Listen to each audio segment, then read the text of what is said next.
My name is David Turner, and I never thought I'd be the kind of man to doubt his marriage. For most of our 10 years together, my wife Emily and I were inseparable.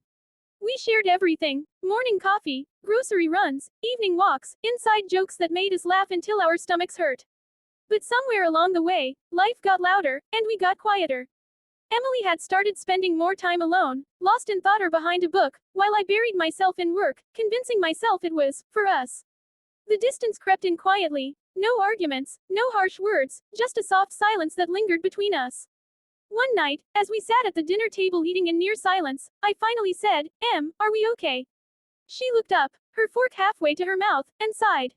"I don't know, David. I just need some space to think." The words hit harder than I expected. Space. What did that even mean? I wanted to ask if I had done something wrong, but I could see she was emotionally drained.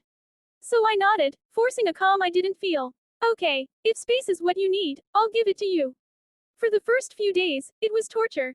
I moved into the guest room. We barely spoke unless it was about practical things: bills, the mail, the dog.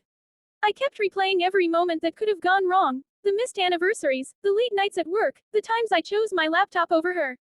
But the strangest thing happened when I stopped chasing answers. I started listening, not to her, but to myself. I realized I'd been trying to fix everything for Emily without really being with her.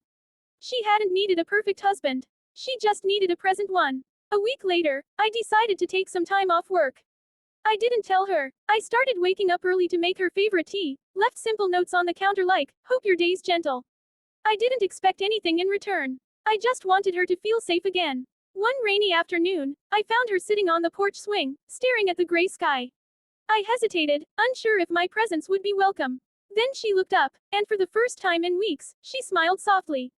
"You're home early," she said. "Yeah," I replied, sitting beside her. "Work can wait." "You can't." She looked at me for a long time, searching my face like she was seeing me anew. "David, when I said I needed space, I wasn't trying to push you away. I was trying to find myself again." "I know," I said quietly. "And I realized I needed to find myself too." She nodded slowly, tears pooling in her eyes. "I didn't think you'd understand. I thought giving me space meant losing you." "Maybe," I said, "sometimes giving space is the only way to find our way back."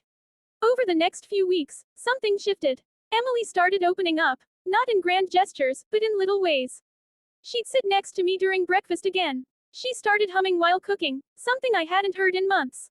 We began walking in the evenings like we used to, talking about random things: the neighbors, the weather, our dog Max's obsession with socks.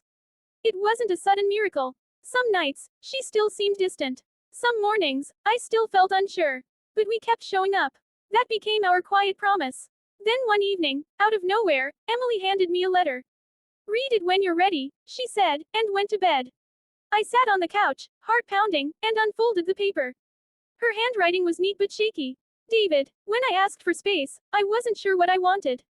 I just knew I was lost. Somewhere between being your wife, a mother, and holding it all together, I forgot who I was. You didn't do anything wrong. I just stopped recognizing myself. But when you didn't fight me, when you didn't guilt me, when you quietly gave me room, I found something I'd been missing: peace. I realized that love isn't about holding tighter when things slip, it's about trusting enough to let go for a while. And when I saw how patient you were, how gentle you became again, I remembered why I fell in love with you in the first place." I sat there for a long time, the paper trembling in my hands. I walked into the bedroom and saw her asleep, her face peaceful. I wanted to wake her and tell her that I understood, but instead, I just lay beside her and whispered, "I'm not going anywhere." Months passed, and our relationship slowly rebuilt itself. We went to couples therapy, not because we were breaking apart, but because we wanted to understand each other better. We learned new things about each other: that she'd always wanted to take painting lessons, that I secretly loved gardening but never said it out loud. We began creating new routines: Sunday morning breakfasts in bed, late night drives with no destination, quiet evenings spent reading in the same room. The silence that once felt heavy now felt comfortable. One evening, as we were cleaning up after dinner, Emily turned to me and said, "I'm glad you didn't give up on me."